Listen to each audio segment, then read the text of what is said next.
인도하여 주신 것을 감사합니다. 날마다 주의 말씀 안에 거하는 저희가 되게 도와주시고 주의 사랑 안에서 주의 뜻을 깨달으며 주 앞에 세우는 저희가 되도록 인도해 주옵소서. 아름다운 찬양을 통해 영광을 돌리는 혈원 찬양을 기억하여 주시고 마음의 소원도 이루어 주옵소서. 주의 몸된 교회를 섬기에 부족함 없도록 모든 역도를 새롭게 하시고 영원히 잘된같이 범사가 잘되는 은혜를 더해 주옵소서. 오늘도 주의 말씀 앞에 섰습니다. 말씀의 거울 앞에 우리를 바라보게 하시고 비춰보게 하시고 주의 성령의 인도하심 속에서 교훈받게 해 주옵소서. 좌로나 우로나 치우치지 아니하고 주의 말씀의 뜻을 따라 살아가는 저희 모두가 되도록 인도해 주옵소서. 부족한 점을 사용하여 주시길 원하올 때 우리 주 예수님의 이름으로 간절히 기도드립니다. 제가 일주일에 꼭 한번 그 TV 프로그램을 제 시간에 맞춰서 보는 하나 있습니다. 나는 가수다 하는 그런 프로그램인데 노래를 평소에는 잘하는 분들이 또 그 경연을 위해서 아주 최선을 다해 준비해서 이렇게 나는 가수라는 프로그램을 통해서 경연을 합니다. 근데 가수가 부르는 시간이 뭐 한 5분 정도인데 그 노래를 듣는 청중들은 감동을 받고 때로는 눈물을 흘리기도 하고 또 기뻐서 춤을 추기도 합니다. 사실 저도 여러 번 눈물을 흘렸습니다. 그걸 보면서 단 5분 만에 아무런 준비 없이 와 있는 사람들을 저렇게 감동을 주고 올릴 수 있다니 참 대단한 능력이다 이런 생각을 했습니다. 이게 아마 음악의 능력인지 모릅니다. 음악의 힘인지 모릅니다. 예전에 그 존경하는 시인 중에 한 분이 황금찬 시인이 있습니다. 오렌지 향기는 바람에 날리고 뭐 이러면서 아주 아름다운 시를 쓰신 분인데 그분이 이런 말을 한 것을 제가 기억합니다. 내가 차라리 음악을 할 걸 그랬습니다. 왜냐하면 참 아름다운 시가 많은 사람에게 감동을 주고 기쁨을 주지만 언어의 장벽이 있습니다. 그래서 그 말을 알아듣는 이 한국 사람에게는 참 좋은 시라고 감동을 주지만 이 언어를 모르는 영어라든지 다른 영어권 있는 분들 그 언어를 모르니까 참 이 언어의 장벽을 허물 수 있다. 근데 음악은 언어와 문화를 초월하거든요. 모든 장벽을 뛰어넘어서 모든 세계인들이 감동을 주고 기쁨을 줍니다. 우리가 잘 아는 강남스타일, 뭐 모든 세계가 다 그 노래에 참 기뻐 뛰노는 것을 보면서 차라리 시보다 더 모든 음악을 언어와 문화를 뛰어넘는 그 음악이 더 큰 힘을 가진 게 아닌가 이런 생각을 했다는 겁니다. 정말 좋은 음악은 상처난 사람들에게 위로를 주고 또 힘을 주고 또 치유를 하기도 합니다. 제가 음악의 힘이 굉장히 대단하죠. 근데 음악의 힘이 아무리 대단해도 그 능력이 미치지 않는 곳이 있습니다. 바로 오늘 본문에 나오는 마른 뼈로 가득한 그런 곳이죠. 오늘 1절부터 2절 보면 이렇게 되어 있습니다. 여호와께서 권능으로 내게 임재하시고 그의 영으로 나를 데리고 가서 골짜기 가운데 두셨는데 거기 뼈가 가득하더라. 나를 그 뼈 사방으로 지나가게 하시기로 본즉 그 골짜기 지면에 뼈가 심이 많고 아주 말랐더라. 하나님께서 환상 중에 에스겔 선지자를 이 공동묘지 같은 곳에 그 골짜기에 데리고 가셨습니다. 그곳에 가보니까 온 천지가 이 바짝 마른 뼈들로 가득합니다. 그 마른 뼈가 가득한 골짜기에 음악을 틀어주면 어떨까요? 좋은 음악이라고 이 뼈들이 춤을 출까요? 감동을 받을까요? 눈물을 흘릴까요? 아무리 멋진 화음이고 감동적이고 열정적인 노래를 들려줘도 마른 뼈들은 아무 반응을 갖지 않을 것입니다. 아무리 음악의 힘이 대단해도 그 능력이 마른 뼈들에게는 미치지 못하죠. 그런데 하나님은 이 마른 뼈들을 보면서 에스겔에게 이렇게 물어봅니다. 그가 내게 이르시되 인자야 이 뼈들이 능히 살 수 있느냐? 바짝 마른 뼈가 다시 살 수 있을까요? 살 수 있을 리가 없습니다. 마른 뼈가 다시 살아나는 것을 본 적도 없고 들은 적도 없습니다. 이것은 음악이 아니라 다른 어떤 것으로도 가능하지 않습니다. 이 바짝 마른 뼈, 아무런 좋은 음악과 좋은 것을 보고 들어도 다시 살아날 수 없는 이 모습은 이 절망적인 이스라엘 백성들을 상징하는 것이죠. 그래서 우리가 1절 나왔으나 11절 보면 이렇게 말하고 있습니다. 인자야 이 뼈들은 이스라엘 온 족속이라.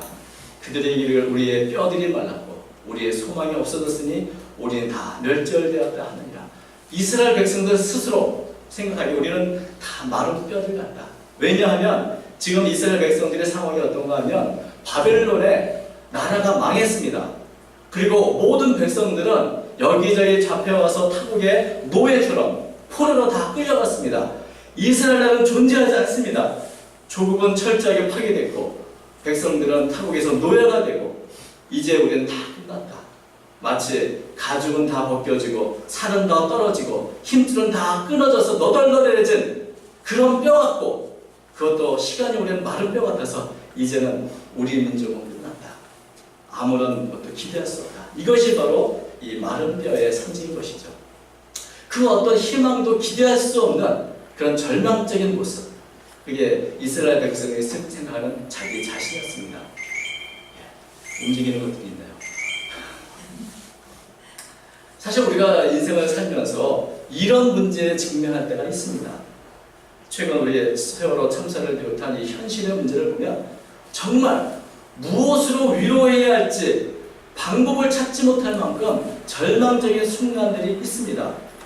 살다 보면 절망을 느끼고 또 더 이상 나는 어쩔 수 없다고 하는 포기할 수밖에 없는 그런 현실을 맞닥뜨릴 때가 있습니다. 그래서 많은 사람들이 극단적인 선택을 하기도 합니다. 우리나라의 자살률이 세계 제2위다. 특별히 OECD 국가 중에 1위다. 그래서 통계를 보니까 지금도 37분마다 한 명씩 자살을 한다고 합니다. 그렇게 자살이라는 극단적인 방법을 선택할 수밖에 없는 그 절망적인 사람, 절망적인 상황, 절망을 느끼는 사람이 이렇게 많다는 뜻이죠. 심지어는 교회의 장로, 안수집사라는 사람도 이 절망에서 벗어나지 못하고 극단적인 선택으로 마감하는 경우를 우리는 보고 있습니다. 상당히 안타까운 일이죠. 이렇게 절망 같은 마른 뼈들로 가득한 골짜기에 이 현실을 보면서 하나님은 에스겔에게 묻습니다. 이 뼈들이 내게 살 수 있겠느냐? 제 생각으로는 하나님 농담이신가요? 이 마른 뼈가 살긴 어떻게 삽니까? 그렇게 살 수 있는 법이 어디 있어요? 라고 대답하고 싶죠. 사실 성경에 보면 이런 대답을 하는 분들이 또 있습니다. 누가복음 8장 49절에 보면 예수님께서 아이유의 딸을 이렇게 고치러 가시는데 그 딸이 죽었습니다. 그러니까 사람들이 이렇게 말합니다. 누가복음 8장 45절에 아직 말씀하실 때 회당장이 집에 사람이 와서 이렇게 말하되 당신의 딸이 죽었나이다. 선생은 더 괴롭게 하지 마소서. 아이가 살아있을 때는 뭔가 기도를 하든지 무언가 해서 살려낼 수 있을지 모르지만 이미 아이가 죽었는데 이제 더 할 게 뭐가 있겠습니까? 이제 예수님도 어쩔 수 없을 겁니다. 자, 모든 게 끝났으니 더 이상 예수님 귀찮게 하지 맙시다. 이게 이제 사람들 이야기죠. 예수님께서 죽은 나사로를 살리러 무덤에 갈 때 소위 믿음이 있다면 마르다는 이렇게 대답을 합니다. 요한복음 10장 39절 예수께서 이르시되 돌을 옮겨놓으라 하시니 그 죽은 자의 뒤에 마르다가 이르되 주여 죽은 자가 나을 되었으니 벌써 냄새가 나나이다. 사람들은 늘 하나님을 자기의 수준으로 내리는 경향이 있습니다. 하나님의 능력을 모르기 때문에 늘 내 수준으로 하나님을 이해합니다. 우리의 수준으로 현실을 판단하고 이미 결정까지 내립니다. 이것은 안 돼. 이거는 할 수 없어. 그래서 우리는 절망하고 극단적인 선택을 하는 것이죠. 그러나 하나님은 여전히 우리에게 이렇게 물으십니다. 이 뼈들이 능히 살 수 있겠느냐? 여러분, 현재 여러분이 가지고 있는 문제가 있다면 그것에 대해서 여러분 하나님께서 이렇게 물으십니다.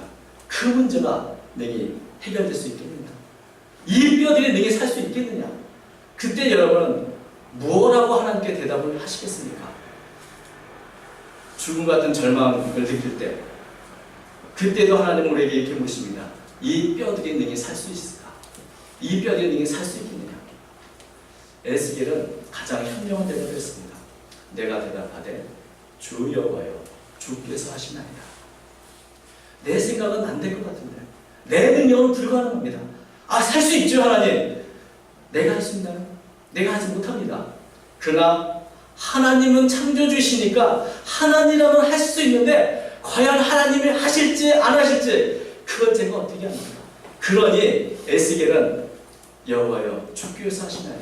주님은 하실 수 있으나 주님이 하시고자 하는지 하시지 않을는지 그것은 제가 모르겠습니다. 그래서 이것을 아는 분은 오직 주님이십니다. 굉장히 현명한 대답입니다. 에스겔은 자기의 생각, 자기의 어떤 판단을 다 유보하고 하나님의 시각으로 이 문제를 보는 것이죠. 나는 방법이 없지만 하나님마저 방법은 없는 건 아닙니다. 그러나 과연 하나님이 하실지 그것은 제가 모르겠습니다. 하나님, 그러기에 이것은 하나님이 하실 겁니다 라고 그 문제를 하나님께 올려드리는 것이죠. 내가 그 문제를 푸는 것이 아니고 이 문제를 하나님께 다시 올려드리는 어찌 보면 참 지혜롭고 현명한 대답을 에스겔이 했습니다. 우리가 내가 판단하고 내가 생각해서 결정을 내리기 전에 하나님의 시각으로 문제를 바라보는 것은 굉장히 중요합니다. 아무리 이것이 바로 믿음이죠. 아무리 칼과 단창으로 무장한 골리앗 같은 거인이 내 앞에 있다 할지라도 이런 믿음이 있으면 내가 가진 것이 겨우 물맷돌 5밖에 없을지라도 절망하지 않습니다. 믿음을 갖고 하나님의 이름으로 나설 수 있을 것입니다. 비록 우리는 메뚜기처럼 작고 왜소하고 능력이 없다 할지라도 아무리 거대한 그 무서운 문제 앞에 우리는 이렇게 말할 수 있을 것입니다. 하나님이 우리와 함께 하시는 저들은 우리의 답이다. 이것이 여호수아의 믿음이었고 갈렙의 신앙이었죠. 그런 면에서 하나님께서 이 뼈들이 능히 살 수 있겠느냐라고 물으시는 것은 이미 하나님은 그 말씀에 의도가 있으십니다. 왜냐하면 하나님 우리가 하시고자 말씀 있는 것이죠. 너는 안 돼. 너의 능력은 되지 않아. 그러나 그렇다고 해서 나마저 이 문제를 해결할 수 없을까? 하나님이 이미 해답을 갖고 계시고 이것을 물어보시는 거죠. 너희 인생길에 할 수 있는 그것을 나는 할 수 있다는 것을 알려주기 위해서 이렇게 물으신 것입니다.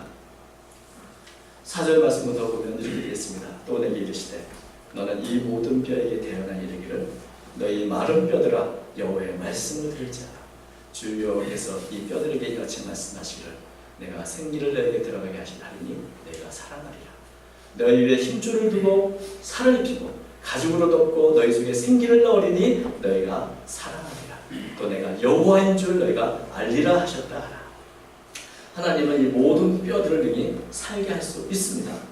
하나님 그 말씀의 능력으로 이 마른 뼈들을 능히 움직일 수 있고 그 뼈 위에 가죽을 덮이고 힘줄을 두고 살을 피고 생기를 줄 수 있습니다. 이것이 하나님의 말씀의 능력입니다. 마르크스는 이렇게 말했습니다. 철학자는 세상을 다양하게 해석했지만 정말 중요한 것은 세상을 변화시키는 것이다. 철학자는 세상을 다양하게 해석합니다. 철학자는 마른 뼈들을 다양하게 해석할 것입니다. 과학자는 마른 뼈를 분석할 것입니다. 가수는 마른 뼈를 애달게 노래할 것입니다. 그러나 하나님의 말씀은 마른 뼈를 살게 하십니다. 이것이 바로 세상을 변화시키는 하나님의 능력이요 말씀의 능력입니다.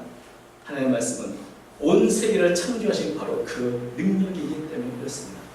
하나님의 말씀은 살았고 운동력이 있습니다. 히브리서 4장 12절에 이렇게 말씀하고 있죠. 하나님의 말씀은 살아있고 활력이 있어 좌우에 날선 어떤 검보다도 예리하여 혼과 영과 및 관절과 골수를 찔러 쪼개기까지 하며 또 마음의 생각을 판단한다. 하나님의 말씀은 치료의 능력이요 생명의 능력입니다. 에스겔서 23장 29절에 말합니다. 여호와의 말씀이 내 말씀이니라 내 말이 불같지 아니하냐 바위를 쳐서 부스러뜨리는 방망이 같지 아니하냐. 이사야서 55장 11절에 말합니다. 내 입에서 나가는 말도 이와 같이 헛되이 내게로 돌아오지 아니하고 나의 기뻐하는 뜻을 이루며 내가 보낸 일에 형통하리라. 하나님의 말씀은 모든 잘못된 것을 바르게 세우고 모든 죽은 것을 살리는 능력이 있습니다. 우리 모든 인생의 문제를 해결하는 능력이 하나님의 말씀에 있습니다. 그래서 우리의 인생에 문제가 생길 때마다 하나님은 말씀을 보내신다고 시편은 말합니다. 시편 117편 18절 그의 말씀을 보내사 그것들을 녹이시고 바람을 불게 하신즉 물이 흐르는도다. 여러분 하나님의 말씀이 바로 변화의 능력이요 변화의 핵심이요 문제 해결의 열쇠입니다. 회복의 핵심에 하나님의 말씀이 있습니다. 마른 뼈를 살리는 것은 오직 하나님의 말씀 그 외에는 없는 것입니다.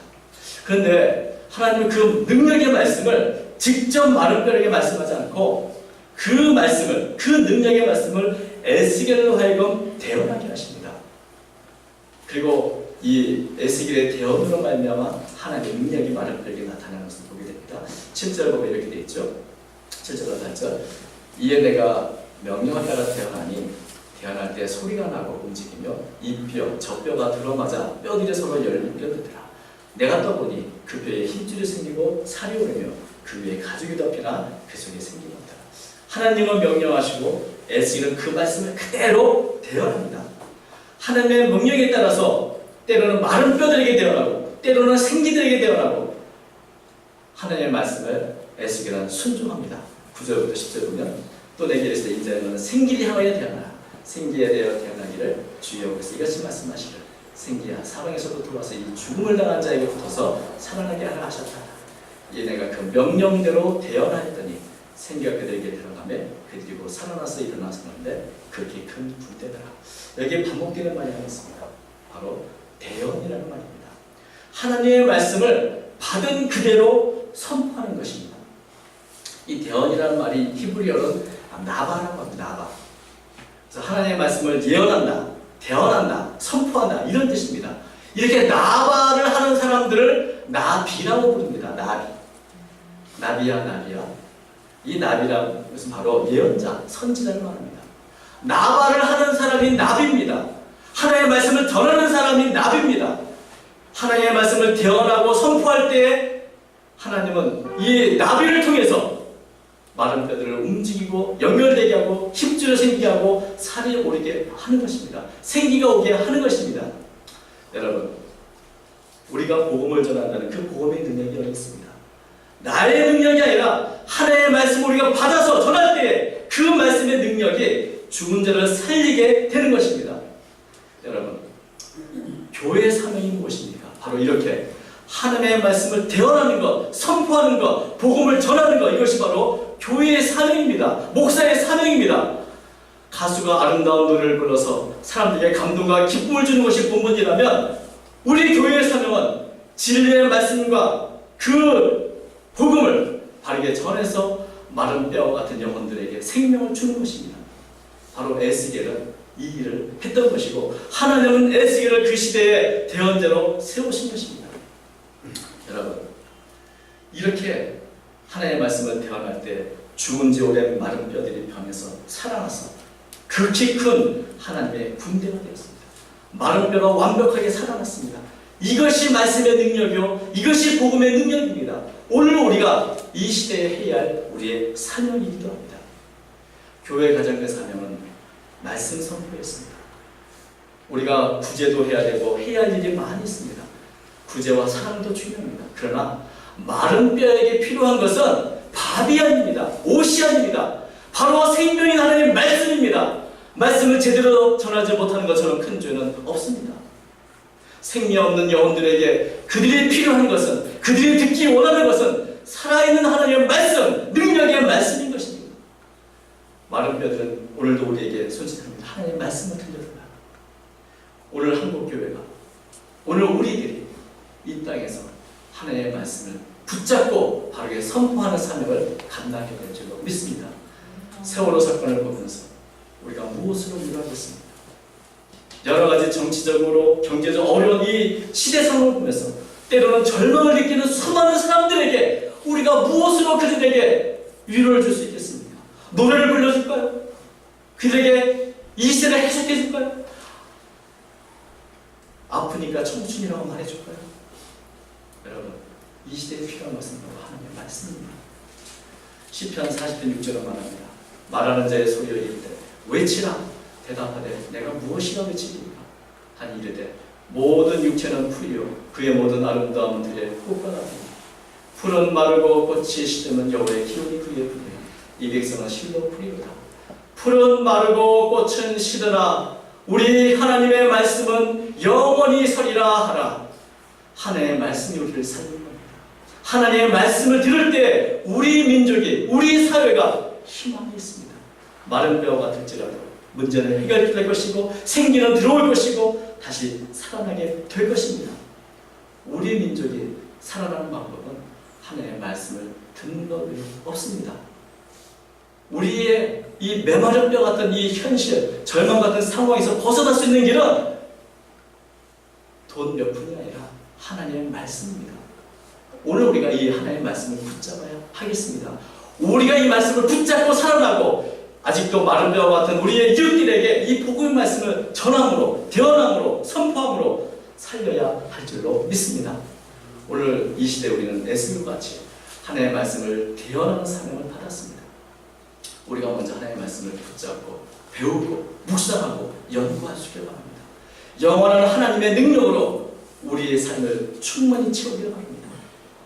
그래서 우리가 전하는 하나님의 말씀을 통해서 우리 개인과 가정이 살아나고 사회, 국가가 변화되는 놀라운 능력을 체험하게 될 줄로 믿습니다. 저는 여기에 제 모든 것을 걸려 있습니다. 여러분 어떠십니까? 기도하겠습니다. 하나님 아버지 감사합니다. 마른 뼈 같은 절망 속에 살아가는 수많은 영혼이 있습니다. 절망적인 사회 상상을 보면서 우리는 아무것도 할 수 없어요. 주님, 다만 주의 말씀의 능력을 붙잡고 일어서기 원합니다. 우리가 더욱더 말씀을 묵상하고 주의 주시는 말씀을 대언하며 선포하며 살아가는 저희가 될 수 있도록 도와주시고, 그럴 때 우리의 가정이 변화되고 우리의 국가가 변화될 줄로 믿습니다. 수많은 주많은 영혼들의 생명을 갖게 될 줄로 믿습니다. 아픔과 고통을 당하는 영혼들이 영원한 소망을 갖고 기쁨을 회복하게 되어 평안을 누리게 될 줄로 믿습니다. 주님, 이 모든 일에 저희 교회를 사용하여 주시고 우리 사랑 성도들을 사용하여 주옵소서. 오늘도 말씀의 능력으로 저희를 사로잡아 주시옵소서. 마른 뼈와 같은 현실을 바라보지 않게 하시고 능력의 말씀, 창조의 능력의 그 하나님을 바라보며 그 말씀을 붙잡힌 바 된 저희가 되도록 도와주옵소서. 이 시대에 쓰임받는 우리 모두가 되도록 축복해 주옵소서. 우리 주 예수님의 이름으로 간절히 기도드립니다.